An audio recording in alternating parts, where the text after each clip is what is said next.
മുസ്ലിം പേരുള്ള സൗദി അറേബ്യയിൽ പഠിച്ച അവിടെയുള്ള മദ്രസയിലും സ്കൂളിലും പഠിച്ച 2 പെൺകുട്ടികളാണ് ഞങ്ങളിതാ പരസ്പരം ഒരുമിച്ച് ജീവിക്കാൻ തയ്യാറാകുന്നു എന്ന് പറഞ്ഞപ്പോൾ സകല ചാനലുകളും പത്രങ്ങളും അവരെ കാണിച്ചു കൊടുത്തു. അഥവാ മുസ്ലിങ്ങൾക്കിടയിൽ നിന്ന് പോലും മുസ്ലിം പെൺകുട്ടികൾ പോലും സ്വതന്ത്ര ചിന്താഗതിയിലേക്ക് കടന്നു വരുന്നു എന്നും അവർ കാലത്തിൻ്റെ മാറ്റത്തെ ഉൾക്കൊള്ളുന്നു എന്നും ഇതേപോലെയാകണം മുസ്ലിം സമൂഹത്തിലെ മുസ്ലിം കമ്മ്യൂണിറ്റിയിലെ പെൺകുട്ടികൾ എല്ലാ ചങ്ങലക്കെട്ടുകളും വലിച്ചു പൊട്ടിച്ചെറിഞ്ഞ് ഇതേപോലെ സ്വതന്ത്രമായി മുന്നോട്ട് പോകണം എന്ന് വരുത്തി തീർക്കുവാൻ വേണ്ടി ബോധപൂർവം മാധ്യമങ്ങളും ചാനലുകളും ഇവരെ ഇടക്കിടക്ക് കാണിച്ചുകൊണ്ടിരിക്കുന്നു. മറ്റിതര മതസമൂഹങ്ങളിലെല്ലാം ഇത്തരം കാഴ്ചപ്പാടുകളും ഒരുമിച്ച് ജീവിക്കുന്നവരൊക്കെ ഉണ്ട്. പക്ഷെ അവരിപ്പോഴും വാർത്തയാകുന്നില്ല. ഈ 2 പെൺകുട്ടികളെ മാത്രം എന്തുകൊണ്ട് ഇടക്കിടക്ക് ഈ പുട്ടിന് തേങ്ങടുന്നത് പോലെ അവരെ സമൂഹത്തിൽ കൊണ്ടുവരുന്നു എന്ന് ചോദിച്ചാൽ, മുസ്ലിം സമൂഹത്തിൽ നിന്ന് ഇതുപോലെ ആളുകൾ പുറത്തു വരേണ്ടതുണ്ട്. ഇവർ നിങ്ങളെ കണ്ടുപിടിക്കണമെന്ന് വരുത്തി തീർക്കാൻ ശ്രമിക്കുന്നു. എന്നാൽ ഈ പറയുന്ന പിഴച്ച ആശയങ്ങൾ വെച്ച് പുലർത്തുന്ന ആളുകൾക്ക് ശക്തമായ അവരുടെ ആശയങ്ങൾക്ക് പ്രതിരോധം തീർക്കുന്ന വന്മതിലാണ് ഇസ്ലാം. വിശുദ്ധ ഖുർആനും സുന്നത്തും എന്ന ആ ശക്തമായ വന്മതിൽ ഭേദിക്കുവാൻ എന്തൊക്കെ ചെയ്യാൻ പറ്റുമോ, എന്തൊക്കെ തുരങ്കൻ പണി എടുക്കാൻ പറ്റുമോ, എന്തൊക്കെ അടർത്തിയെടുക്കലുകൾ നടത്താൻ പറ്റുമോ അതിനൊക്കെ വേണ്ടി പണിയെടുക്കുകയാണ്. പക്ഷെ എത്രയെത്ര പരിശ്രമിച്ചിട്ടും വിശുദ്ധ ഖുർആനും സുന്നത്തും ഉണ്ടാക്കിയ ഈ അതിശക്തമായ ഈ പ്രതിരോധ വലയത്തെ മൊത്തം തകർത്തെറിയാൻ ഇവർക്ക് കഴിഞ്ഞിട്ടില്ല. മറിച്ച് അതിൽ അബദ്ധങ്ങൾ പൊട്ടുപോയ, കൃത്യമായി വിഷയങ്ങൾ പഠിക്കാതെ പോയ, ഉൾക്കൊള്ളാതെ പോയ ചില ആളുകൾ പെട്ടുപോയി എന്നതല്ലാതെ ഒരു സമൂഹത്തെ ഈ മ്ലേച്ഛത മൊത്തം ഒന്നടങ്കം അവരെ അതാ വലയത്തിലേക്ക് കൊണ്ടുവരാൻ ഒരിക്കലും ഇവർക്ക് കഴിയില്ല. കാരണം തിളക്കമുള്ള പ്രതിരോധ വലയമാണ്, ജീവസുറ്റ പ്രതിരോധ വലയമാണ് വിശുദ്ധ ഖുർആനിൻ്റെയും സുന്നത്തിൻ്റെതും എന്ന് നമ്മൾ തിരിച്ചറിയേണ്ടതുണ്ട്. അതുകൊണ്ടാണല്ലോ ഈ അടുത്ത് തന്നെ തോന്നിവാസത്തിന് വേണ്ടി ഉപയോഗപ്പെടുത്താൻ നിന്ന പെൺകുട്ടികളുടെ കൂട്ടത്തിൽ പെൺകുട്ടികളോട് ചൂണ്ടിക്കൊണ്ട് റാഗിങ്ങിന് വിധേയായ ഒരു പെൺകുട്ടി പറഞ്ഞത്, പടച്ചോനുണ്ട് നീ സൂക്ഷിച്ചോ എന്നാണ് ആ കുട്ടിയുടെ മൂർച്ചയുള്ള വാക്കുകൾ.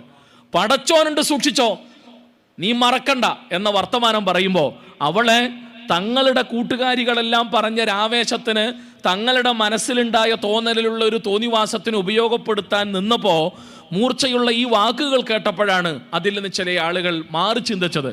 ആ മാറി ചിന്ത അവരെ അശ്ഹദു അല്ലാ ഇലാഹ ഇല്ലല്ലാഹ് വഅശ്ഹദു അന്ന മുഹമ്മദ് റസൂലുള്ളാഹ് എന്ന സത്യസാക്ഷ്യ വചനം ചൊല്ലാൻ പ്രേരിപ്പിച്ചു എന്ന് മാത്രമല്ല, അടിച്ചുപൊളി വസ്ത്രമിട്ട് സകല തോന്നിവാസങ്ങൾക്കും നേതൃത്വം നൽകിയ പെൺകുട്ടി ആ മ്ലേച്ഛമായ വേഷവിധാനം വലിച്ചെറിഞ്ഞ്, താൻ ചെയ്തു കൂട്ടിയ മ്ലേച്ഛതകളെ വലിച്ചെറിഞ്ഞ് അശ്ഹദു അല്ലാ ഇലാഹ ഇല്ലല്ലാഹ് വഅന്ന മുഹമ്മദ് റസൂലുള്ളാഹ് എന്ന് പ്രഖ്യാപിച്ച് ഇസ്ലാമിക ആശയത്തെയും ആദർശത്തെയും എനിക്കുള്ള മാതൃക അത് മുഹമ്മദ് മുസ്തഫ സല്ലല്ലാഹു അലൈഹി വസല്ലമയാണ്, എൻ്റെ റബ്ബ് ഈ മഹാപ്രപഞ്ചത്തെ സൃഷ്ടിച്ച് പരിപാലിക്കുന്ന പടച്ചറബ്ബാണ് എന്ന് പറയാൻ അവർക്ക് പ്രേരകമായ ചരിത്രവും നമ്മുടെ കൺമുന്നിലുണ്ട്.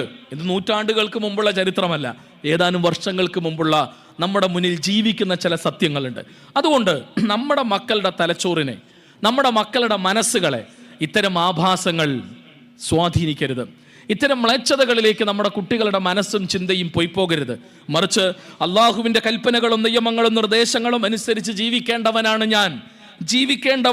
ഞാൻ എന്ന ആഴത്തിലുള്ള ബോധവും ബോധ്യവുമാണ് നമ്മുടെ കുട്ടികൾക്ക് നമ്മൾ പകർന്നു നൽകേണ്ടത്. അതിന് ശുദ്ധ ഖുർആനും സുന്നത്തും നമ്മുടെ കുട്ടികൾ പഠിക്കേണ്ടതുണ്ട്. അവർക്കത് പകർന്നു കൊടുക്കേണ്ടതുണ്ട്.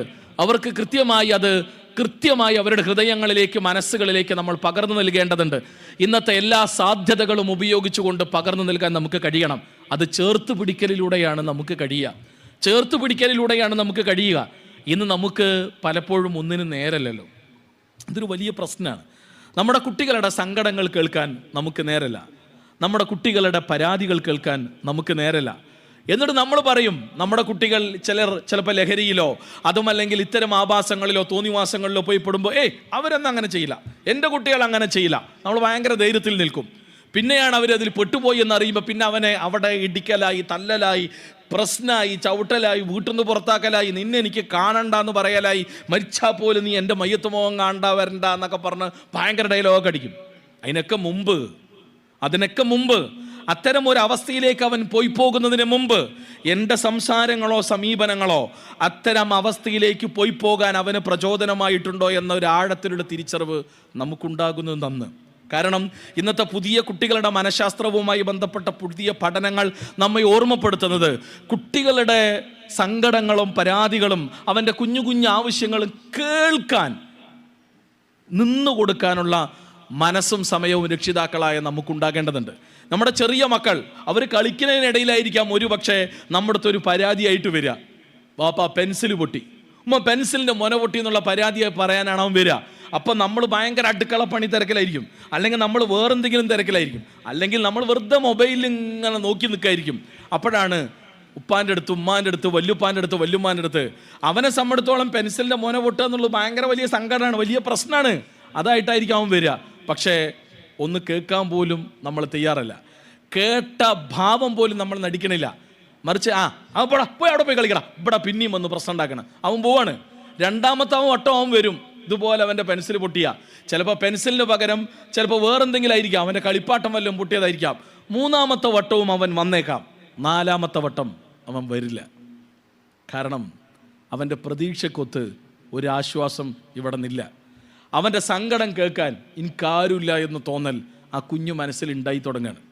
എൻ്റെ സങ്കടം കേൾക്കാൻ എനിക്കാരുമില്ല, എൻ്റെ വേദന കേൾക്കാൻ ആരുമില്ല. അവനെ സംബന്ധിച്ചിടത്തോളം അത് വലിയ വേദനയും സങ്കടവുമാണ്. പിന്നെ അവൻ്റെ ജീവിതത്തിലെ എന്തെന്ത് സങ്കടങ്ങളും പ്രശ്നങ്ങളും പ്രയാസങ്ങളും ഉണ്ടാകുമ്പോൾ അവൻ നമ്മുടെ അടുക്കൽ വന്നു വളരണമെന്നില്ല, അവൻ നമ്മുടെ അടുക്കൽ പറഞ്ഞു വളരണമെന്നില്ല. പക്ഷെ നമ്മുടെ ധാരണ എന്താ, എൻ്റെ കുട്ടിക്ക് ഒരു കുഴപ്പമില്ല, അവൻ ഭയങ്കര സംഭവമാണ്, എൻ്റെ മോൾക്ക് ഒരു കുഴപ്പമില്ല, ഒക്കെ ഭയങ്കര സംഭവമാണെന്നാണ്. പക്ഷേ എല്ലാ സങ്കടങ്ങളും വേദനകളും മനസ്സിലെങ്ങനെ അടുക്കി വെച്ച് വമ്പൻ ചീട്ടുകൊട്ടാരമായി പെട്ടെന്ന് അതങ്ങോട്ട് തകരും, പൊളിഞ്ഞു വീഴും. ചിലപ്പോൾ ആ വീഴ്ച അല്ലെങ്കിൽ ആ തകർച്ച ഒരു പക്ഷേ അവനെ ലഹരിയിലേക്ക് എത്തിച്ചേക്കാം, അല്ലെങ്കിൽ ആത്മഹത്യയിൽ എത്തിച്ചേക്കാം, അതല്ലെങ്കിൽ എല്ലാ അർത്ഥത്തിലുള്ള നിഷേധത്തിലേക്ക് കൊണ്ടെത്തിച്ചേക്കാം, അതല്ലെങ്കിൽ വേറെന്തെങ്കിലും ആഭാസങ്ങളിലേക്ക് എത്തിച്ചേക്കാം. ആ സമയത്ത് നമ്മൾ നിലവിളിച്ചിട്ട് വലിയ കാര്യമൊന്നും ഉണ്ടാവില്ല. അതുകൊണ്ട് ചേർത്ത് പിടിക്കാൻ കഴിയണം. അതുകൊണ്ടാണല്ലോ അള്ളാഹുവിൻ്റെ റസൂൽ സല്ലല്ലാഹു അലൈഹി വസല്ലം, നബി സല്ലല്ലാഹു അലൈഹി വസല്ലമയെ നമ്മളിങ്ങനെ പഠിക്കാൻ ശ്രമിക്കുമ്പോൾ നബി കുട്ടികളെ കൊണ്ട് നടന്ന രംഗങ്ങൾ നമ്മൾ പഠിക്കാൻ ശ്രമിക്കുമ്പോൾ നബിനെങ്ങനെ അടുത്ത് കിട്ടിയാൽ നബിനെ കെട്ടിപ്പിടിച്ച് നബിക്ക് തുരുതുരാ ചുംബനങ്ങൾ കൊടുക്കാൻ നമുക്ക് തോന്നും. നബി സല്ലല്ലാഹു അലൈഹി വസല്ലം മദീനയിലൂടെ വെറുതെ അങ്ങനെ നടന്നു പോവുകയാണെങ്കിൽ, ചെറിയ മക്കൾ അവിടെ അങ്ങനെ കളിച്ചുകൊണ്ടിരിക്കുകയാണെങ്കിൽ നബി അങ്ങോട്ട് പോവുകയാണെങ്കിൽ നബി അങ്ങോട്ട് ആദ്യം അസ്സലാമു അലൈക്കും ആ മക്കളോട് പറയുന്ന, ചെറിയവർ വലിയ ആളുകളോടാണ് സലാം പറയേണ്ടത്. നബിയുടെ വിനയവും മഹത്വവും നബി അങ്ങോട്ട് സലാം പറയുമെന്നാണ്. നബിനെ കണ്ട ആ മക്കളൊക്കെ ഓടി വരുമെന്നാണ്. അള്ളാഹുവിൻ്റെ റസൂലിനെ ചേർന്ന് നിൽക്കുമെന്നാണ്. ഇഷ്ടമാണ് അവർക്ക് നബിയെ, സ്നേഹമാണ് അവർക്ക് നബിയെ, അവരുടെ എല്ലാമാണ് അള്ളാഹുവിൻ്റെ റസൂൽ സല്ലല്ലാഹു അലൈഹി വസല്ലം. അള്ളാഹുവിൻ്റെ പ്രവാചകന്റെ താടിരോമങ്ങളിൽ അവർ കുഞ്ഞു കൈകൾ കൊണ്ട് തലോടും, അവരുടെ നെറുകയിൽ റസൂലുള്ളാഹി സ്വല്ലല്ലാഹു അലൈഹി വസല്ലം തലോടും, ആ നെറുകയിൽ ചുടുചുംബനങ്ങൾ നൽകും, അവർക്ക് വേണ്ടി പ്രാർത്ഥിക്കും. തൻ്റെ പേരക്കുട്ടിയെ മാത്രമല്ല, മദീനയിലെ എല്ലാ കുട്ടിയും അള്ളാഹുവിൻ്റെ റസൂലിന് പ്രിയപ്പെട്ട കുട്ടികൾ തന്നെയായിരുന്നു. മദീനയിലെ മുഴുവൻ കുട്ടികൾക്കും അള്ളാഹുവിൻ്റെ റസൂൽ അവരുടെ ഓരോരുത്തരുടെയും പ്രിയപ്പെട്ടവനായിരുന്നു എന്നതാണ് സത്യം. അങ്ങനെ ആകുമ്പോൾ, അങ്ങനെയാവണം നമ്മൾ. അങ്ങനെയാവുമ്പോഴാണ് നമ്മുടെ മക്കൾ നമ്മളിലേക്ക് ചേർന്ന് നിൽക്കുക. അവരുടെ സങ്കടങ്ങളും പ്രയാസങ്ങളും സന്തോഷങ്ങളും അവർ നമ്മുടെ ഹൃദയം തുറന്ന് നമ്മളോട് പറയുക. അത് കേൾക്കാനും പരിഗണിക്കാനും ചേർത്ത് പിടിക്കാനും നമ്മൾ കഴിയുമ്പോഴാണ് നമ്മുടെ ഉപദേശങ്ങൾ അവരുടെ മുന്നിൽ പരിഗണിക്കപ്പെടുക, അതിനവൻ വില നൽകുക. അതല്ല എങ്കിൽ അതിന് പരിഗണന കിട്ടിക്കൊള്ളണമെന്നില്ല, അതിന് വേണ്ടത്ര വില അവൻ നൽകിക്കൊള്ളണമെന്നില്ല. അതുകൊണ്ട് സഹോദരങ്ങളെ, നമ്മുടെ മക്കളെ കേൾക്കാൻ നമ്മൾ തയ്യാറാകണം. നമ്മുടെ മക്കളുടെ എത്ര നിസ്സാരമായ പരാതികളാണെങ്കിലും അതിന് പരിഹാരം നിർദ്ദേശിക്കാനും, എന്ത് പ്രശ്നം ഉണ്ടായാലും എൻ്റെ ഉപ്പാൻ്റെ അടുത്ത് പോയാൽ, ഉമ്മാനോട് പോയി പറഞ്ഞാൽ അതിന് പരിഹാരമുണ്ടാകുമെന്ന ആഴത്തിലുള്ള ചിന്ത ആ കുഞ്ഞു മനസ്സിൽ പകർന്നു കൊടുക്കാൻ നമുക്ക് കഴിയണം. അപ്പം അതുകൊണ്ട് തന്നെ അവൻ 10ാം ക്ലാസ് കഴിഞ്ഞ്, +2 കഴിഞ്ഞ്, ഡിഗ്രി കഴിഞ്ഞ്, ഇനി ഹയർ സ്റ്റഡീസിന് എവിടെ ലോകത്തിൻ്റെ ദുനിയാവിൻ്റെ ഏതറ്റത്ത് പോയാലും, അത് ജർമ്മനിയിലല്ല, UK എവിടെ പോയാലും ആ തനിമ ആ കുട്ടി നിലനിർത്തും. ആ തനിമ കണ്ടിട്ടാണ് അതെ ആ പ്രദേശങ്ങളിൽ പഠിക്കാൻ ഹയർ സ്റ്റഡീസിന് പോയ ലോകത്തിൻ്റെ പലയിടങ്ങളിൽ നിന്ന് വന്ന പെൺകുട്ടികൾ തരിച്ച് അന്തം വിട്ടു നിന്ന് പോയത്. ഈ അടുത്തൊരു പുസ്തകം ഇറങ്ങി, വുമൺ എംബ്രൈസിങ് ഇസ്ലാം എന്ന് പറഞ്ഞിട്ട്, സ്ത്രീകൾ ഇസ്ലാമിലേക്ക് കടന്നു വരുന്നതിനെ കുറിച്ചൊരു പുസ്തകം. അതിൽ 5 ആൾ കടന്നു വന്നാൽ 5ൽ 4 സ്ത്രീകളാണ്. അത്രയധികം എങ്ങനെ ആളുകൾ ഇസ്ലാമിലേക്ക് കടന്നു വരുന്നു യൂറോപ്യൻ രാജ്യങ്ങളിൽ. അതിനെക്കുറിച്ച് പഠനം നടത്തിയ ആളുകൾ പറഞ്ഞത്, ഈ അറബ് രാഷ്ട്രങ്ങളിൽ നിന്നെല്ലാം തന്നെ ഹയർ സ്റ്റഡീസിന് യൂറോപ്പിലേക്കും മറ്റും പോകുന്ന അറബി ചെറുപ്പക്കാരായ ആളുകൾ അവരവിടെ പഠനത്തിന് പോകുന്നു. അവരുടെ പഠനം, നിസ്കാരം, അവരുടെ മതനിഷ്ഠയനുസരിച്ച് ജീവിക്കുന്നു. അടിച്ചു പൊളിക്കാനുള്ള പണം എമ്പാടും എല്ലാം ഉണ്ട്. പക്ഷേ അവർ വരുന്നില്ല. അവിടെയുള്ള കൂടെ പഠിക്കുന്ന കുട്ടികളോ മറ്റു പഠിക്കുന്ന കുട്ടികളോ ഏത് പെണ്ണുങ്ങളുമായി എന്ത് ആഭാസങ്ങളിലും ഏർപ്പെടാനും ഏത് രാത്രി എന്ത് തോന്നിവാസം, കള്ളും വെള്ളും എല്ലാം ഉണ്ട്. പക്ഷേ ഗേൾ ഫ്രണ്ട്സുമായി ഡേറ്റിങ്ങിനും കറങ്ങി നടക്കാനും പോലും ഈ ചെറുക്കന്മാരെ കിട്ടണില്ല. നല്ല ചുറുചുറുക്കുള്ള, നല്ല ആരോഗ്യമുള്ള ചെറുപ്പക്കാർ, ആരോഗ്യമുണ്ട്, സമ്പത്തുണ്ട്, കഴിവുള്ള ഈ യുവാക്കൾ അവർക്ക് കിട്ടണില്ല. അവിടെയുള്ള പെൺകുട്ടികൾ ചോദിച്ചു, നിങ്ങൾ എന്ത് മനുഷ്യന്മാരാണ്? ബാക്കിയുള്ള ആളുകളെ എന്തൊക്കെയാണ് ഇവിടെ, നിങ്ങൾ എന്തേ വരാത്തത്? ഇത്രയും സൗന്ദര്യധാമങ്ങളായി ഞങ്ങൾ മുന്നിലുണ്ടായിട്ട്, ഇത്രയും സൗകര്യങ്ങൾ ഉണ്ടായിട്ട് എന്തേ നിങ്ങൾ ഞങ്ങളുടെ കൂടെ കറങ്ങാനും ഇതുപോലെ അടിച്ചു പൊളിക്കാനും വരാത്തത്? അവർ പറഞ്ഞത്, ഞങ്ങളില്ല. നിങ്ങൾ ഇതിൽ നിന്ന് തടയുന്നത് എന്താണ്? ഞങ്ങളുടെ ദീനാണ്. റബ്ബുണ്ട്, അവൻ കാണുന്നുണ്ട്, പരലോകമുണ്ട് എന്ന തിരിച്ചറിവാണ് ഞങ്ങളെ നിയന്ത്രിക്കുന്നത്, ഞങ്ങളെ നയിക്കുന്നത്. എങ്കിൽ ആരാണ് ആ റബ്ബ്? എന്താണ് ഈ പരലോകം? എന്താണ് ഈ ദീൻ? എന്താണ് ഈ മതം? ആ കുട്ടികൾ അന്വേഷിക്കുകയാണ്, അവിടെയുള്ള ചെറുപ്പക്കാരികൾ അന്വേഷിക്കുകയാണ്. ഹയർ സ്റ്റഡീസിന് വന്ന പെൺകുട്ടികൾ ഇവരെ ഇങ്ങനെ സ്വാധീനിക്കാൻ മാത്രം എന്താണിത്?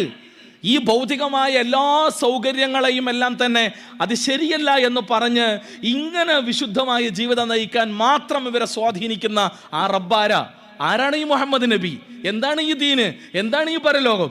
ആ പഠനം അഷ്ഹദു അല്ലാ ഇലാഹ ഇല്ലല്ലാഹ് വഅഷ്ഹദു അന്ന മുഹമ്മദ് റസൂലുള്ളാഹിയിലേക്ക് എത്തിക്കുന്നു.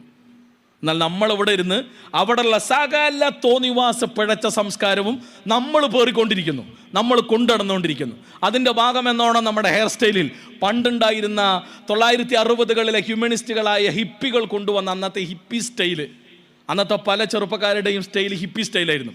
ഇപ്പോൾ നോക്കി, ഇന്ന് പല ടൈപ്പ് സ്റ്റൈലുകളാണ് നമ്മുടെ കുട്ടികളുടെ മുടിവെട്ടലുകളിൽ പോലും നമുക്ക് കാണാൻ കഴിയുന്നത്. എവിടെ നിന്നാണ് അതൊക്കെ കടന്നു വരുന്നത്? യൂറോപ്പിൽ കഞ്ചാവ് അടിച്ച്, ലഹരി അടിച്ച് പൊളിച്ച് നടക്കുന്ന ആളുകളുടെ ആ വേഷവിധാനവും ചേലും കോലും ഒക്കെ നമ്മൾ മഹാസംഭവമായി നമ്മുടെ കുട്ടികൾ കൊണ്ടുനടക്കാണ്. സത്യം പറഞ്ഞ നമ്മുടെ കുട്ടികൾക്ക് ഇതറിയില്ല. അവൻ അങ്ങനെ മുടി വെട്ടി, അതുകൊണ്ട് ഞാനും അങ്ങനെ വെട്ടി, അവരെല്ലാവരും അങ്ങനെ വെട്ടി, പിന്നെ ഞാൻ മാത്രം ഇങ്ങനെ പഴയ ഈ ക്രോപ്പ് അടിച്ചു പോകണം, അപ്പം ഞാനും അങ്ങനായി. അതിലപ്പുറമൊന്നും അറിയില്ല അവനക്ക്. ഇത് ഒരു വലിയ സംസ്കാരത്തിൻ്റെ, മ്ലേച്ഛമായൊരു സംസ്കാരത്തിൻ്റെ, അതിരുവിട്ട സംസ്കാരത്തിൻ്റെ പ്രകടനങ്ങൾ ലോകത്ത് നടന്നുകൊണ്ടിരിക്കുന്നതിനിടയിൽ ഈ കാലത്തിൻ്റെ ഒഴുക്കുവെള്ളത്തിൻ്റെ കൂടെ ഒഴുകേണ്ടവനല്ല ഒരു MSMകാരൻ, ഒരു ISMകാരൻ, തൗഹീദുള്ളവൻ, റസൂലുള്ളാഹി എന്നത് ഹൃദയത്തോട് ചേർത്ത് വെച്ചവൻ. മറിച്ച് ആ ഒഴുക്കിൻ്റെ കൂടെ ഒഴുകാൻ 1000 കിട്ടിയേക്കാം. പക്ഷേ ആ ഒഴുക്കിന് എതിരെ ഖുർആനും സുന്നത്തും അനുസരിച്ച് എനിക്ക് നീന്താവുന്നത്ര ഞാൻ ഒഴുകും, ഈ ഒഴുക്കിൽ, ഈ കലക്കവെള്ളത്തിൽ പെട്ടുപോവാതിരിക്കാൻ എന്ന തീരുമാനം എടുപ്പിക്കുന്ന രംഗത്ത്, അങ്ങനെ മക്കളെ ഉയർത്തി നിർത്തുന്ന രംഗത്താണ് രക്ഷിതാക്കൾ എന്ന നിലയിൽ നമ്മൾ ശ്രദ്ധിക്കേണ്ടത്. അതുകൊണ്ട് തന്നെ സഹോദരങ്ങളെ, ഗൗരവത്തിൽ ഈ വിഷയത്തെ നമ്മൾ അറിയുകയും മനസ്സിലാക്കുകയും ചെയ്യേണ്ടതുണ്ട്. കഴിഞ്ഞ മാസമാണ് ഡിസംബർ കഴിഞ്ഞു പോയത്. ഡിസംബർ 1 വേൾഡ് എയ്ഡ്സ് ഡേ ആണ്.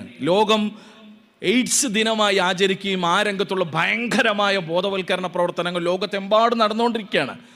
വേൾഡ് ഹെൽത്ത് ഓർഗനൈസേഷൻ്റെ നേതൃത്വത്തിൽ ഈ എയ്ഡ്സ് രോഗം വരാനുള്ള കാരണങ്ങൾ, അത് വന്നുകൊണ്ടാകാവുന്ന അപകടങ്ങൾ, അതുവഴി ഉണ്ടാകാവുന്ന പ്രശ്നങ്ങൾ, അതിനെക്കുറിച്ച് കോടികൾ പണം മുടക്കിയിട്ട് ഭയങ്കര ബോധവൽക്കരണം നടത്തുകയാണ്. എന്തായിരുന്നാലും ലോകാരോഗ്യ സംഘടനയ്ക്ക് അമേരിക്ക കൊടുത്തുകൊണ്ടിരുന്ന ഫണ്ട് ഇപ്പോഴത്തെ പുതിയ പ്രസിഡന്റ് നിർത്തലാക്കുകയും ചെയ്തിട്ടുണ്ട്. ഇനി പൈസ തരില്ല എന്ന് പറഞ്ഞു. ആ പൈസ നഷ്ടക്കച്ചവടമാണെന്ന്. മൂപ്പര് കച്ചവടക്കാരനായതുകൊണ്ട് എല്ലാം കച്ചവട കാര്യത്തിലേ മൂപ്പര് കാണുള്ളൂ. അതുകൊണ്ട് തന്നെ ആ പൈസ ഇനി കിട്ടൂല.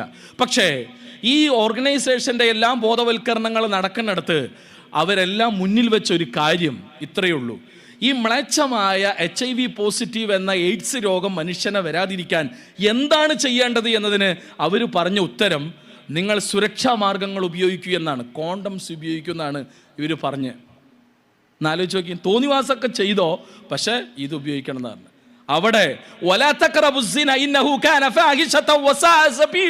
എന്ന് പറയാൻ അള്ളാന്റെ ദീനിനെ കഴിയും, വിശുദ്ധ ഖുർആനിനാണ് കഴിയുക, അള്ളാഹുവിന്റെ റസൂലിനാണ് കഴിയുക. ഇത് മ്ലേച്ഛതയാണ്, തോന്നിവാസമാണ്, നിങ്ങളിത് വലിച്ചെറിയൂ എന്ന് പറയാൻ ഇസ്ലാം ദീനിനെ കഴിയൂ. വേറെ ഒന്നിനും ഇത്ര ശക്തമായി പറയാൻ കഴിയില്ല.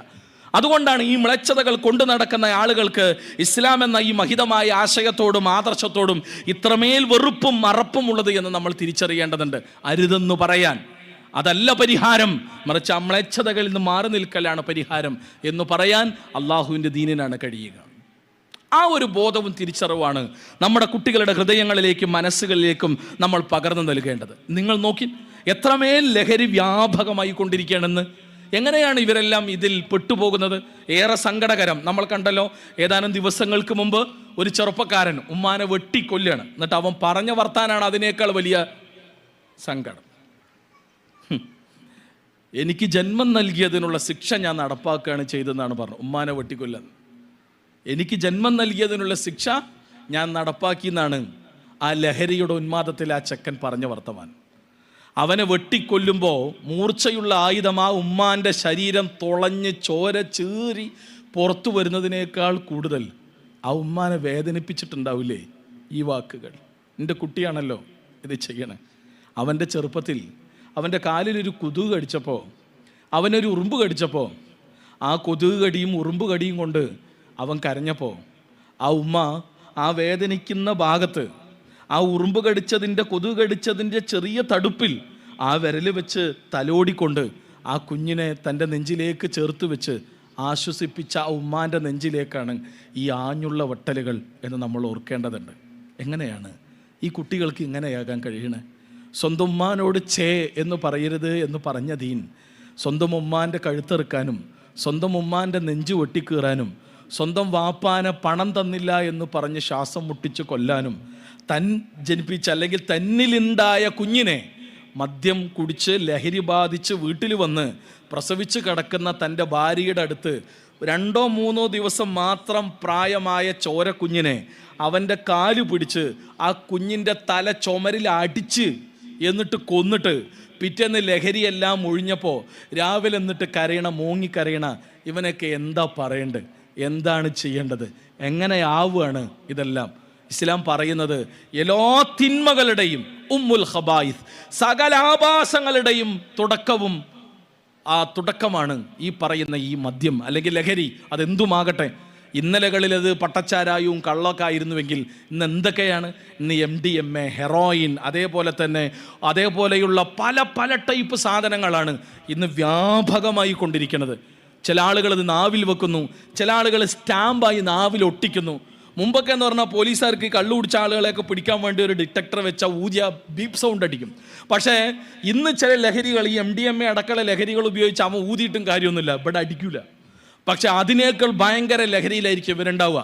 മെഡിക്കൽ ഷോപ്പിലെ മരുന്നുകൾ പോലും പ്രത്യേക അനുപാതത്തിൽ കഴിച്ച് ലഹരി ആസ്വദിക്കുകയാണ് ഇന്നത്തെ പുതിയ തലമുറ. എന്തിനേറെ ചില സൈക്കിൾ ഷോപ്പുകളിൽ നിന്ന് കിട്ടുന്ന ചില സാധനങ്ങൾ, അതേപോലെ തന്നെ ചില കാറ് ആക്സസറീസുകളിൽ നിന്നും അതിൻ്റെ ക്ലീനിങ് സാധനങ്ങളിൽ നിന്ന് കിട്ടുന്ന ചില സാധനങ്ങൾ ചില പ്രത്യേക അനുപാതത്തിൽ ഉപയോഗിച്ച് അതിൻ്റെ ലഹരിയിൽ വല്ലാത്ത ലോകത്താണിവർ. അതെ, അവർ ഓരോ നിമിഷവും മരിച്ചുകൊണ്ടിരിക്കുകയാണ്. ഓരോ നിമിഷവും അവരുടെ ശരീരത്തിലെ അവയവങ്ങൾ നശിഞ്ഞ് തുരുമ്പെടുത്തുകൊണ്ടിരിക്കുകയാണ്. വളരെ ദുരന്തപൂർണമായ ഒരു മരണമായിരിക്കും അവർക്കുണ്ടാവുക. അതിൽ വലിയൊരവസ്ഥയിലേക്ക് കാര്യങ്ങൾ വഴിമാറി പോകുമ്പോൾ എവിടങ്ങളിലേക്കാണ് ഇന്ന് ഈ പറയുന്ന ആളുകൾ ലഹരി ഉപയോഗിക്കുന്ന? മൂക്കിലും നാവിലും ചെവിയിലും എന്തു തുടങ്ങി സ്വന്തം ജനനേന്ദ്രിയങ്ങളിൽ അടക്കം വെച്ച്, എന്തിനേറെ സിറിഞ്ച് വഴി പെട്ടെന്ന് ലഹരി കയ്യിലോ കാലിലോ ഒക്കെ കുത്തിവെച്ച കയറാൻ സമയമെടുക്കുന്നുള്ളത് കൊണ്ട് നേരെ കഴുത്തിലെ പ്രധാന ഞരമ്പുകളിലേക്ക് കുത്തിയിറക്കുന്ന ആളുകൾ, സ്വന്തം പ്രധാന ഗോപ്യാവയവങ്ങളിൽ വരെ കുത്തിയിറക്കുന്ന ആളുകൾ. അത്രമേൽ വളരെ സങ്കടകരമായ, വളരെ ക്രൂരമായ അവസ്ഥാവിശേഷങ്ങൾ ഇന്ന് നമ്മൾ കാണുകയാണ്. എങ്ങനെയാണ് ഈ കുട്ടികളെല്ലാം അതിൽ പെട്ടുപോകുന്നത്?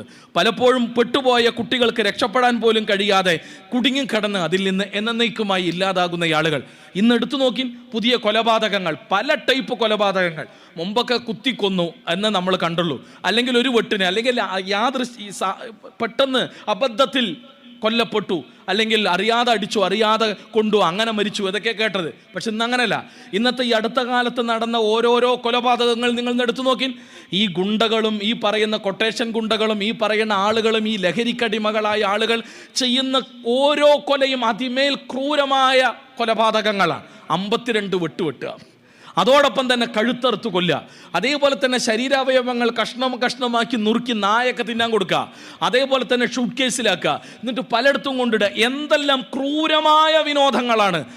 അതിലൊരല്പം പോലും, 1% പോലും കുറ്റബോധമില്ലാതെ നിൽക്കുന്നു എന്നതാണ് അതിനേക്കാൾ വലിയ അപകടം. 1% പോലും കുറ്റബോധമില്ലാതെ അതെന്താണ് ഞാൻ ചെയ്തു ഇനിയും ചെയ്യും എന്ന് പറയുന്ന വല്ലാത്ത സങ്കട കാഴ്ചകൾ നമ്മൾ കാണുകയാണ്. ഇന്നമൽ ഖംറു വൽ മൈസിറു വൽ അൻസാബ് റിജ്സു മിൻ അമലി ശൈത്താൻ ഫജ്തനിബു ലഅല്ലക്കും തുഫ്ലിഹൂൻ എന്ന് അന്നും ഇന്നും എല്ലാ സമൂഹത്തെയും ചൂണ്ടിക്കൊണ്ട് പറയാൻ അള്ളാഹിൻ്റെ ദീനിന് മാത്രമേ കഴിയൂ. അപ്പം ചില ആളുകൾ പറഞ്ഞു അത് അന്നത്തെ മുന്തിരി എന്നും ഈത്തപ്പഴത്തു നിന്ന് ഉണ്ടാക്കിയ കള്ളിനെ കുറിച്ചാണ് പറഞ്ഞത്. ഇന്നത്തെ MDMAയും ഇന്നത്തെ ഹെറോയിനും ഇന്നത്തെ ടൈപ്പ് സാധനങ്ങളെ കുറിച്ചല്ല അവിടെയും അള്ളാഹുവിൻ്റെ റസൂൽ അതിൻ്റെ കഴിയുക. അതുകൊണ്ടാണ് ഈ ആഭാസ തോന്നിവാസങ്ങളിൽ ആണ്ടുകിടക്കുന്ന ആളുകൾക്കും അതുവഴി സ്വന്തം പണവും സമ്പത്തും സ്വാർത്ഥലാഭങ്ങളും നേടിക്കൂട്ടിക്കൊണ്ടിരിക്കുന്ന ആളുകൾക്കും എന്നും കണ്ണിലെ കരടാണ് അള്ളാഹിൻ്റെ ദീൻ, അള്ളാഹുവിൻ്റെ ഗ്രന്ഥം, അള്ളാഹുവിൻ്റെ പ്രവാചകന്റെ ജീവിതം. അതിനെ ഇകഴ്ത്തണം, അതിനെ തെറ്റിദ്ധരിപ്പിക്കണം. അതിനു വേണ്ടിയാണ് അവർ സകല അർത്ഥത്തിലുള്ള തന്ത്രകുതന്ത്രങ്ങളും മെനഞ്ഞുകൊണ്ടേയിരിക്കുന്നത്. അതിനവർ മീഡിയ ഉപയോഗിക്കുന്നു, പല അർത്ഥത്തിലുള്ള സാധ്യതകൾ ഉപയോഗിക്കുന്നു, ഇസ്ലാമിനെ കുറിച്ച് പുച്ഛമുണ്ടാക്കുന്നു. ഇസ്ലാം മുസ്ലിം എന്ന് പറയുന്നത് തന്നെ ഒരു അപകർഷതാബോധമാണ്, ഒരു കുറവായിട്ട് ഉണ്ടാക്കിയെടുക്കാനുള്ള ശ്രമങ്ങൾ നമ്മുടെ കുട്ടികളുടെ മനസ്സിൽ കുത്തി നിറക്കുന്നു. ഇതിനിടയിൽ ഇന്നനി മിനൽ മുസ്ലിമീൻ, ഞാൻ പടച്ച റബ്ബിനെ സമ്പൂർണ്ണമായും സമർപ്പിച്ചവനാണ്, ഞാൻ മുസ്ലിമാണ് എന്ന അഭിമാനബോധത്തോടെ പറയാൻ നമ്മുടെ മക്കളെ പ്രാപ്തമാക്കണം. മുസ്ലിം എന്ന് പറഞ്ഞാൽ അവൻ ഭീകരവാദിയല്ല, അവൻ തീവ്രവാദിയല്ല, മറിച്ച് മനുഷ്യരുടെ ഹൃദയങ്ങളിലുള്ള സകല നന്മകളും ഉൾക്കൊണ്ട, തൻ്റെ ചുറ്റുമുള്ള അയൽക്കാരൻ്റെ മതമോ ജാതിയോ വർഗമോ വർണ്ണമോ നോക്കാതെ അവൻ്റെ വേദനകളെ, യാതനകളെ, അവൻ്റെ സങ്കടങ്ങളെ കണ്ടറിയുന്ന, അവൻ്റെ കണ്ണീരുകൾക്ക് ആശ്വാസം നൽകുന്ന, അവരോട് കരുണ കാണിക്കുന്ന, അതുവഴിയാണ് എൻ്റെ റബ്ബ് എന്നോട് കരുണ കാണിക്കുമെന്ന അർപ്പണബോധമുള്ളവനാണ് മുസ്ലിം. അവനാണ് മുസ്ലിം. നാളെയുടെ ലോകത്ത് സ്വർഗ കവാടം എനിക്കായി തുറക്കപ്പെടണമെങ്കിൽ എൻ്റെ ഉപ്പാനും ഉമ്മാനെയും ചവിട്ടുകയും കുത്തുകയും വെട്ടുകയും തെറിവിളിക്കുകയും മോശമായി അവരോട് പെരുമാറുകയും ചെയ്യാൻ പാടില്ല. മറിച്ച് എൻ്റെ ഉപ്പാക്ക് ഉമ്മാക്ക് കനിവായി അവൻ അവരുടെ ഇഷ്ടപുത്രനായി, ഇഷ്ടപ്പെട്ട മകനായി, മകളായി കാരുണ്യത്തിൻ്റെ വിനയത്തിൻ്റെ ചിറക് എൻ്റെ ഉപ്പാൻ്റെ ഉമ്മാൻ്റെ മേലെ താഴ്ത്തിക്കൊടുത്ത് റബ്ബി റഹംഹുമാ കമാ റബ്ബയാനി സഗീറ എന്ന് പറഞ്ഞ് ഉപ്പാനെയും ഉമ്മാനെയും ചേർത്ത് പിടിക്കുക വഴി, വല്ലുപ്പാനെയും ഉമ്മാനെയും വല്ലുമാനെയും ചേർത്ത് പിടിക്കുക വഴി, എൻ്റെ കുഞ്ഞനുജന്മാരെയും അനുജത്തിമാരെയും ചേർത്ത് പിടിക്കുക വഴി, എൻ്റെ ഇക്കാക്കാനെയും ഇത്താത്താനെയും സ്നേഹിക്കുകയും ആദരിക്കുകയും ബഹുമാനിക്കുകയും വഴി, എൻ്റെ ചുറ്റുമുള്ള സഹപ്രവർത്തകരെയും അയൽക്കാരെയും പരിഗണിക്കുക വഴി മാത്രമാണ് സാധ്യമാവുകയുള്ളൂ എന്ന ആഴത്തിലുള്ള തിരിച്ചറിവിനുള്ളവനെയാണ് മുസ്ലിം എന്ന് പറയുക. അങ്ങനെയാകാനാണ് ഇസ്ലാം നമ്മളോട് ആവശ്യപ്പെടുന്നത്. ജീവിതത്തിൻ്റെ ഏതേത് പ്രശ്നങ്ങളിലും പ്രതിസന്ധി ഘട്ടങ്ങളിലും എൻ്റെ അല്ലാഹ്, എൻ്റെ റബ്ബേ, റബ്ബന, റബ്ബി, അല്ലാഹുമ്മ എന്ന് മാത്രം വിളിക്കാനും, പടച്ച റബ്ബല്ലാത്തൊരു ശക്തിയെയും ഞാൻ വിളിക്കില്ല, മറ്റൊന്നിൻ്റെ മുന്നിലും ഞാൻ അഭയം തേടില്ല എന്ന അർപ്പണ ബോധമുള്ളവനെയാണ് മുസ്ലിം എന്ന് പറയുക. എൻ്റെ ജീവിതത്തിൻ്റെ ഏതേത് തലങ്ങളിലും, എൻ്റെ വൈയക്തിക, കുടുംബ, ദാമ്പത്യ, സാമ്പത്തിക, സാമൂഹ്യ, രാഷ്ട്രീയ മേഖലകൾ എന്ന് തുടങ്ങി എൻ്റെ മുന്നിൽ എനിക്ക് തികവും മികവും പൂർണ്ണവുമായ മാതൃക എൻ്റെ ജീവൻ്റെ ജീവനായ, എൻ്റെ കരളിൻ്റെ കരളായ എൻ്റെ മുത്തു മുഹമ്മദ് മുസ്തഫ സല്ലല്ലാഹു അലൈഹി വസല്ലമയാണ്. അവസാന ശ്വാസം വരേക്കും എനിക്ക് ഏറ്റവും പ്രിയപ്പെട്ടവൻ, എൻ്റെ റോൾ മോഡൽ. അതല്ലാത്ത സിനിമാ താരങ്ങളോ സീരിയൽ താരങ്ങളോ അതല്ലെങ്കിൽ മറ്റേതെങ്കിലും കായിക താരങ്ങളോ അതല്ലെങ്കിൽ സോഷ്യൽ മീഡിയയിൽ ഒരുപാട് ലൈക്കുകളും കമൻറ്റുകളും ഒരുപാട് ഷെയറുകളും കിട്ടുന്ന ഏതെങ്കിലും ഒരു താരമല്ല, മറിച്ച് എൻ്റെ പ്രിയപ്പെട്ടവൻ, എൻ്റെ റോൾ മോഡൽ, എൻ്റെ റസൂലുള്ളയാണ് എന്ന ആഴത്തിലുള്ള തിരിച്ചറിവുള്ളവനെയും ആ മാതൃകയെ പിൻപറ്റുന്നവനെയുമാണ് മുസ്ലിം എന്ന് പറയുക. അങ്ങനെ പറയാൻ, അതിൽ അഭിമാനം കൊള്ളാൻ, അഭിമാനം കൊള്ളുന്ന മക്കളെ വാർത്തെടുക്കാൻ ഈ പുതിയ കാലത്ത് നമുക്ക് കഴിയേണ്ടതുണ്ട്. അതിന് നമ്മുടെ മദ്രസകൾ സജീവമാകണം, നമ്മുടെ ഖുർആൻ ക്ലാസ്സുകൾ സജീവമാകണം, നമ്മുടെ തസ്കിയ തർബിയ ക്യാമ്പുകൾ സജീവമാകണം. അതിൻ്റെ എല്ലാം കുറവ് കൊണ്ടല്ല, പക്ഷേ അത് ഹൃദയത്തിലേക്ക് പകർന്നു നൽകാൻ കഴിയുന്നതാകണം. മാത്രമല്ല വെറും ക്യാമ്പുകളിലൂടെയും അതേപോലെയുള്ള തസ്കിയ ക്യാമ്പുകളിലോ പഠന ക്യാമ്പുകളിലോ മാത്രം ഒതുങ്ങി നിൽക്കേണ്ടതല്ല ഇത്. മറിച്ച് ഉപ്പാൻ്റെ നാവിലൂടെ, ഉപ്പാൻ്റെ പെരുമാറ്റത്തിലൂടെ, ഉമ്മാൻ്റെ സ്വഭാവത്തിലൂടെ, ഇക്കാക്കാൻ്റെ ചേർത്തുപിടിക്കലിലൂടെ, ഇത്താത്താൻ്റെ സ്നേഹത്തോടെയുള്ള സമീപനങ്ങളിലൂടെ, സമൂഹത്തിൻ്റെ കൃത്യമായ ഇടപെടലിലൂടെ കൂടി സാധ്യമാകേണ്ട ഒന്നാണ് ഈ ചേർത്ത് പിടിക്കലുകൾ എന്നുകൂടി നമ്മൾ തിരിച്ചറിയേണ്ടതുണ്ട് സഹോദരങ്ങളെ. അതുകൊണ്ട് നമ്മുടെ കുട്ടികളെ നമുക്ക് വേണം. നമ്മുടെ പൊന്നുമക്കളെ നമുക്ക് വേണം. കാലം എത്ര മാറിയാലും പുതിയ പുതിയ കാലത്തിൻ്റെ എന്തെന്ത് വളർച്ചകളും എന്തെന്ത് നേട്ടങ്ങളും എന്തെല്ലാം ആഭാസങ്ങളും നമുക്ക് ചുറ്റുമുണ്ടെങ്കിൽ പോലും എൻ്റെ കുട്ടിയായി നിലകൊള്ളണം. എൻ്റെ മോൻ, എൻ്റെ മോൾ, നമ്മുടെ കുട്ടികൾ നമുക്ക് നഷ്ടപ്പെടരുത്. നമ്മൾ മരിച്ചാൽ നമുക്ക് വേണ്ടി മയ്യത്ത് നമസ്കരിക്കുന്നത് അവരാണല്ലോ. ആ മക്കളുടെ സ്വാലിഹീങ്ങളാണ് അവരെങ്കിൽ അവരുടെ പ്രാർത്ഥനയാണ് നമ്മുടെ പാരത്രിക ലോകത്ത് നമുക്ക് ഫലപ്രദമാവുക, ഗുണപ്രദമാവുക എന്നല്ലേ അല്ലാഹു റസൂൽ സല്ലല്ലാഹു അലൈഹി വസല്ലമ പഠിപ്പിച്ചത്. അതുകൊണ്ട് വലദുൻ സാലിഹുൻ യദ്ഉല എന്ന അവസ്ഥയിലേക്ക് നമ്മുടെ മകനും മകളും പേരമകനും പേരക്കുട്ടികളും ഉയർന്നു നിൽക്കണം. അതിന് ബോധപൂർവമായി നമ്മുടെ കുട്ടികളിൽ നമ്മൾ ഇടപെടണം. അവളെ കേൾക്കാൻ നമുക്ക് കഴിയണം. അവൾക്ക് ആശ്വാസമാകാനാകണം. അവൻ്റെ പ്രശ്നങ്ങളിൽ, അവൻ്റെ പ്രയാസങ്ങളിൽ, അവൻ്റെ പരാതികളിൽ താങ്ങായി തണലായി ഉപ്പയായി ഉമ്മയായി ഞാനുണ്ടടാ, വല്ലുപ്പയായി വല്ലുമ്മയായി ഞാനുണ്ട്, ഇക്കാക്കയും ഇത്താത്തയുമായി ഞാനുണ്ട്, അതെ കൂട്ടുകാരനായി ഞാനുണ്ടടാ, കട്ടക്ക് കൂടെയുണ്ടടാ എന്ന് പറയുന്ന കൂട്ടുകാരുണ്ടാകണം സമൂഹത്തിൽ. കട്ടക്ക് കൂടെ നിൽക്കുന്ന, ആഭാസങ്ങൾക്കും തിന്മകൾക്കുമല്ല നന്മകൾക്ക് കൂടെ നിൽക്കുന്ന, സങ്കടങ്ങളും വേദനകളും ഉണ്ടാകുമ്പോൾ ചേർത്ത് പിടിക്കുന്ന കൂട്ടുകെട്ടുകൾ ഉണ്ടാക്കണം. പ്രശ്നം വരുന്ന സമയത്ത് മെല്ലെ തടി കഴിച്ചിലാക്കുന്ന കൂട്ടുകാരല്ല ഉണ്ടാകേണ്ടത്, മറിച്ച് നന്മകളിൽ ചേർന്ന് നിൽക്കുന്ന കൂട്ടുകാരുണ്ടാകണം. അതുകൊണ്ടാണ് അല്ലാഹു റസൂൽ പറഞ്ഞത് നല്ല കൂട്ടുകാരനെ തിരഞ്ഞെടുക്കണം. എന്നിട്ട് നബി സല്ലല്ലാഹു അലൈഹി വസല്ലമ തിരഞ്ഞെടുത്ത ആ നല്ല കൂട്ടുകാരൻ്റെ പേരാണ് അബൂബക്കർ സിദ്ദീഖ് റളിയല്ലാഹു അൻഹു. എന്താണ് ആ കൂട്ടുകെട്ട്? ആ കൂട്ടുകെട്ട് മാത്രം പഠിച്ചാൽ മതി. ഇന്നത്തെ ഫ്രണ്ട്ഷിപ്പിൻ്റെ എന്താണ് ഫ്രണ്ട്ഷിപ്പ് എന്നും ഫ്രണ്ട്ഷിപ്പിൻ്റെ വലിപ്പവും മഹത്വവും അതിൻ്റെ ആത്മാർത്ഥതയും അതിൻ്റെ വിശുദ്ധിയും അതിൻ്റെ ഔന്നിത്യവും അറിയണമെങ്കിൽ അള്ളാഹുവിൻ്റെ റസൂൽ സല്ലല്ലാഹു അലൈഹി വസല്ലമയും അബൂബക്കർ സിദ്ദീഖ് റളിയല്ലാഹുവിനും തമ്മിലുള്ള ആ ഫ്രണ്ട്ഷിപ്പ് ഒന്ന് നമ്മുടെ പുതിയ ന്യൂ ജൻ സമൂഹം, നമ്മുടെ കുട്ടികളൊന്ന് പഠിച്ചാൽ മതി. ആ കൂട്ടുകെട്ട് അത് എപ്പോൾ തുടങ്ങിയ കൂട്ടുകെട്ടാണ്? മക്കയിൽ അവരുടെ കളിപ്രായം മുതലുള്ള കളിക്കൂട്ടുകാരാണ് ഇവർ രണ്ടുപേരും. അവരുടെ ബാല്യം, അവരുടെ കൗമാരം, അവരുടെ യൗവനം, അവരുടെ മധ്യവയസ്സ് വരെ മരണം വരെ നീണ്ടുനിന്ന അതിസുന്ദരമായ മാതൃകായോഗ്യമായ കൂട്ടുകെട്ടാണ് ചരിത്രത്തിൽ നമുക്ക് കാണാൻ കഴിയുന്നത്. ആ കൂട്ടുകാരനാണ് നബി സല്ലല്ലാഹു അലൈഹി വസല്ലമ പ്രവാചകന് ഇസ്രാ മിഅ്റാജ് ഉണ്ടായി എന്ന് പറഞ്ഞപ്പോൾ അവിടെയുള്ള ആളുകളെല്ലാം കൂവിക്കളിയാക്കിയപ്പോൾ തൊട്ടകലെ മാറി നിൽക്കുന്ന അബൂബക്കറിൻ്റെ അടുക്കലേക്കാണ് ഒരു മുശ്രിക്ക് പോയി പറഞ്ഞത്, നിന്റെ കൂട്ടുകാരൻ എന്തൊക്കെ വിഡ്ഢിത്തമാണ് പറയണത്. ഒരു രാത്രി കൊണ്ട് അവിടെ ബൈത്തുൽ മുഖദ്ദസ് പോയി ഒന്ന്, ഒരു രാത്രി കൊണ്ട് ആകാശയാത്ര നടത്തിയെന്ന്. ഇനിയും ഈ മുഹമ്മദിനെ ഒഴിവാക്കാൻ നിനക്ക് സമയമായില്ലേ അബൂബക്കറെ എന്ന ചോദ്യത്തിന് ഒറ്റ ചോദ്യമേ അബൂബക്കർ ചോദിച്ചുള്ളൂ, പറഞ്ഞത് മുഹമ്മദ് നബിയാണോ? പറഞ്ഞത് എൻ്റെ പ്രിയപ്പെട്ട കൂട്ടുകാരൻ മുഹമ്മദ് നബിയാണോ? അതെ, എങ്കിൽ ഞാൻ വിശ്വസിച്ചു എന്നാണ്.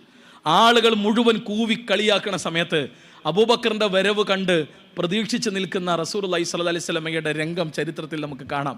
അബൂബക്കർ അടുത്തെത്തവേ നബി ചാടി എഴുന്നേറ്റ് അബൂബക്കറിൻ്റെ അടുക്കൽ പോവാണ്. നബിനെ കണ്ട ഉടനെ അബൂബക്കർ സിദ്ദീഖ് റളിയല്ലാഹു അൻഹു പറയാണ്, അള്ളാഹുവിൻ്റെ റസൂലേ, അങ്ങ് പറഞ്ഞതിലെല്ലാം ഞാനിതാ സാക്ഷ്യം വഹിക്കുന്നു, അള്ളാഹുവാണ് ഞാൻ വിശ്വസിച്ചിരിക്കുന്നു. നബി കണ്ട് കെട്ടിപ്പിടിച്ചു എന്നാണ് അബൂബക്കറിനെ. ആ കണ്ണ് നിറഞ്ഞു എന്നാണ് സന്തോഷം കൊണ്ട്. ഇതാണ് കൂട്ടുകാരൻ. ആ കൂട്ടുകാരനെയാണ് ചരിത്രം പിന്നീട് സിദ്ദീഖ് എന്ന് വിളിച്ചത്. സിദ്ദീഖ്, സത്യപ്പെടുത്തുന്നവൻ. അതെ, സത്യപ്പെടുത്തുന്നവരാണ് ആ കൂട്ടുകാരൻ. ആ കൂട്ടുകാരൻ്റെ കൈ പിടിച്ചിട്ടാണ് നബി സല്ലല്ലാഹു അലൈഹി വസല്ലം എന്ന കൂട്ടുകാരൻ പറഞ്ഞത്, സ്വർഗത്തിൽ ഒരാളെ കൂടെ കൂട്ടാൻ അള്ളാഹു എനിക്ക് അവസരം തന്ന എൻ്റെ ഈ ബെസ്റ്റ് ഫ്രണ്ടിനെ ഞാൻ കൂട്ടും സ്വർഗത്തിലേക്ക് എന്ന്. അങ്ങനെ പറയാൻ എങ്ങനെ കഴിഞ്ഞു എന്നതാണ്. നമ്മുടെ കുട്ടികൾ പലപ്പോഴും ലഹരിയിലേക്കും ഈ ലിബറൽ ചിന്തയിലേക്കും ഈ LGBTQ എന്ന പിഴച്ച ചിന്തയിലേക്കും ഇന്നത്തെ പല ആഭാസങ്ങളിലേക്കും പോയി പോകുന്നതിൽ പ്രധാന കാരണം അവരുടെ കൂട്ടുകെട്ടാണ്, അവരുടെ സുഹൃത്ത് ബന്ധങ്ങളാണ്, അവരുടെ ഫ്രണ്ട്ഷിപ്പാണ്. കൂട്ടുകാരുടെ ഇഷ്ടത്തിനും തൃപ്തിക്കും അവർക്കിടയിൽ ഒന്ന് ചേർന്ന് നിൽക്കാനും അവർക്കിടയിൽ ഒന്ന് പരിഗണിക്കപ്പെടാനും അവർക്കിടയിൽ ഒന്ന് ധീര വീര പരിവേഷം കെട്ടാനൊക്കെ ചെയ്തു തുടങ്ങുന്ന ഒന്നാണ് പലപ്പോഴും വലിയ അപകടങ്ങളിലേക്ക് കൊണ്ടെത്തുന്നത്. ആ കുട്ടികൾക്ക് മുന്നിൽ വളരെ കൃത്യമായി, വളരെ മനഃശാസ്ത്രപരമായി ഇന്നത്തെ ഫ്രണ്ട്ഷിപ്പിൻ്റെ സുന്ദരമായ സാങ്കേതിക ആശയങ്ങളും തത്വങ്ങളെല്ലാം പഠിപ്പിക്കപ്പെടുന്നതിനിടയിൽ ഈ സിദ്ദീഖുൽ അക്ബറിൻ്റെയും അള്ളാഹുവിൻ്റെ റസൂലിൻ്റെയും ഈ സൗഹൃദബന്ധത്തെ, ഈ ഫ്രണ്ട്ഷിപ്പിനെ ഒന്ന് പരിചയപ്പെടുത്തി കൊടുക്കാൻ നമുക്ക് കഴിഞ്ഞാൽ അത് നമ്മുടെ മക്കളുടെ മനസ്സിലേക്ക് ഒന്ന് സ്പർശിക്കപ്പെട്ടാൽ മതി, അവർ ഏറ്റവും നല്ല കൂട്ടുകാരെ തിരഞ്ഞെടുക്കും. പിന്നെ സകല തോന്നിവാസങ്ങളിൽ നിന്നും ആഭാസങ്ങളിൽ നിന്നും മാറി നിന്ന് ലോകത്തിന് മാതൃകയാകുന്ന നല്ല കൂട്ടുകാരനും കൂട്ടുകെട്ടുമായി നമ്മുടെ മക്കളും നമ്മുടെ മക്കളുടെ കൂട്ടുകാരും ജ്വലിച്ചു നിൽക്കുന്ന രംഗങ്ങൾ നമുക്ക് കണ്ണാൽ കാണാം. അത് വല്ലാത്ത കുളിർമ നൽകുന്ന കാഴ്ചകളായിരിക്കും. കണ്ണിന് കുളിർമ നൽകുന്ന കാഴ്ചകൾ, മനസ്സിന് സമാധാനം കിട്ടുന്ന കാഴ്ചകൾ. ഞാൻ നിർത്തുകയാണ് സഹോദരങ്ങളെ. ഇത്രയേ ഉള്ളൂ. പുതിയ ലോകമാണ്, പുതിയ കാലമാണ്, പുതിയ പുതിയ ചിന്തകളാണ്. പുതിയ പുതിയ ചിന്തകളും പുതിയ പുതിയ മാറ്റങ്ങളും ഇന്നത്തെ പുതിയ പുതിയ തലമുറയെ വല്ലാതെ സ്വാധീനിക്കുന്ന ഈ കാലത്ത് അവർ നമുക്ക് നഷ്ടപ്പെട്ടു പോകാതിരിക്കാൻ, അവർ തെറ്റായ വഴിയിലേക്ക് പോയി പോകാതിരിക്കാൻ, അവരെന്നും സ്വർഗത്തിൻ്റെ മക്കളാവാൻ, അവരെന്നും അള്ളാഹുവിൻ്റെ പ്രിയപ്പെട്ട ദാസന്മാരാകാൻ, അവരെന്നും മുത്തു മുഹമ്മദ് മുസ്തഫ സല്ലല്ലാഹു അലൈഹി വസല്ലമ വഴി കാണിച്ച മാതൃകാ ഉമ്മത്തിലെ അംഗങ്ങളായി ജ്വലിച്ചു നിൽക്കാൻ, അവരെന്നും നമ്മുടെ പൊന്നുമകനായി, മോളായി, പേരക്കുട്ടിയായി ഉയർന്നു നിൽക്കാൻ നമുക്ക് വഴി കാണിച്ചേ മതിയാവൂ. അതുകൊണ്ട് ഇത്തരം കുടുംബസംഗമങ്ങൾ അത്തരം ചേർത്ത് പിടിക്കലിൻ്റെയും സന്തോഷത്തിൻ്റെയും ഒരുമിച്ചിരിക്കലിൻ്റെയും നന്മയുടെയും ഇടങ്ങളായി മാറട്ടെ എന്ന് ആഗ്രഹിക്കുകയാണ്, പ്രാർത്ഥിക്കുകയാണ്. അള്ളാഹു അനുഗ്രഹിക്കുമാറാകട്ടെ. അർഹമുറാഹിമിനായ നാഥ, ഖുർആനും സുന്നത്തും അനുസരിച്ച് ജീവിക്കുന്ന മുത്തക്കികളിൽ നീ ഞങ്ങളെ ഉൾപ്പെടുത്തി അനുഗ്രഹിക്കുമാറാകണമേ. റഹ്മാനായ നാഥ, പുതിയ കാലമാണ്, പുതിയ ലോകമാണ്. ഒരുപാട് പിഴച്ച ആശയങ്ങൾക്കിടയിലാണ് ഞങ്ങളുള്ളത്, ഞങ്ങളുടെ മക്കളും പേരമക്കളും ഉള്ളത്, ഞങ്ങളുടെ മുസ്ലിം ഉമ്മയിലെ യുവാക്കളുള്ളത്. റഹ്മാനായ നാഥ, ഈമാനികമായ കരുത്തും ബലവും നൽകി ഇവരെ നീ എന്നും സ്വാലിഹ്യങ്ങളാക്കി നിലനിർത്തണേ റഹ്മാനെ. ഞങ്ങളുടെ മക്കളെ, ഞങ്ങളുടെ പൊന്നുമക്കളെ നീ ഇഷ്ടപ്പെടുകയും തൃപ്തിപ്പെടുകയും ചെയ്യുമാറാകണമേ. അവരിൽ പോരായ്മകളും വീഴ്ചകളും വന്നു പോയിട്ടുണ്ടെങ്കിൽ നീ അവർക്ക് പുറത്തു കൊടുക്കണേ റഹ്മാനെ. നിൻ്റെ പ്രവാചകൻ സല്ലല്ലാഹു അലൈഹി വസല്ലമയെ നീ അവർക്ക് റോൾ മോഡലാക്കണേ റഹ്മാനെ. അതിൽ അഭിമാനം കൊള്ളുന്ന മക്കളാക്കി നീ ഞങ്ങളുടെ മക്കളെ ഉയർത്തി നിർത്തണേ റഹ്മാനെ. ലാ ഇലാഹ ഇല്ലല്ലാഹ് മുഹമ്മദ് റസൂലുള്ളാഹ് എന്ന ആശയത്തിലും ആദർശത്തിലും അവസാന ശ്വാസം നിലക്കും വരെ ഉറച്ചു നിൽക്കാൻ നീ ഞങ്ങളെ അനുഗ്രഹിക്കണേ, ഞങ്ങളുടെ മക്കളെ അനുഗ്രഹിക്കണേ. ഞങ്ങളുടെ മക്കൾ തലമുറയിൽ ലോകാവസാനം വരെയുള്ള ഞങ്ങളുടെ അനന്തരാവകാശികളുടെ ഞങ്ങളുടെ പിൻതലമുറയെ നീ മഹത്തായ തൗഹീദിൽ ഉറപ്പിച്ചു നിർത്തണേ റഹ്മാനെ. മുഹമ്മദ് റസൂലുള്ളാഹിൽ ഉറപ്പിച്ചു നിർത്തണേ റഹ്മാനെ. അല്ലാഹുമ്മ അഇസ്സൽ ഇസ്ലാമ വൽ മുസ്ലിമീൻ വഅദിൽ ശിർക വൽ മുശ്രിക്കീൻ. റബ്ബനാ ആതിനാ ഫിദ് ദുനിയ ഹസന വഫിൽ ആഖിറതി ഹസനത വഖിനാ അദാബൻ നാർ. വസല്ലല്ലാഹു അലാ മുഹമ്മദ് വഅലാ ആലിഹി വസഹ്ബിഹി അജ്മഈൻ വൽഹംദുലില്ലാഹി റബ്ബിൽ ആലമീൻ. അസ്സലാമു അലൈക്കും. ഈ സെഷനിലെ അവസാനത്തെ ക്ലാസ്സിലേക്ക് കടക്കുകയാണ്. MGM സംസ്ഥാന സമിതി ജനുവരി മെയ് മാസങ്ങളിൽ നടത്തപ്പെടുന്ന വികലമാകരുത് വിവാഹ വിശുദ്ധി എന്ന സംസ്ഥാന ക്യാമ്പയിൻ്റെ പ്രമേയം അവതരിപ്പിക്കുന്നതിന് വേണ്ടി ISM ജില്ലാ സെക്രട്ടറി ഫൈസൽ ബാബു സലഫിയെ ഹാർദവമായി ക്ഷണിക്കുന്നു. അസ്സലാമു അലൈക്കും വറഹ്മത്തുള്ളാഹി വബറകാതുഹു. അൽഹംദുലില്ലാഹി റബ്ബിൽ ആലമീൻ. അസ്സലാത്തു വസ്സലാമു അലാ റസൂലില്ലാഹി വഅലാ ആലിഹി വഅസ്ഹാബിഹി അജ്മഈൻ. അമ്മാ ബഅദ്. കേരള നദ്വത്തുൽ മുജാഹിദീൻ ഇരുമ്പളിയം ശാഖാ കമ്മിറ്റി സംഘടിപ്പിച്ച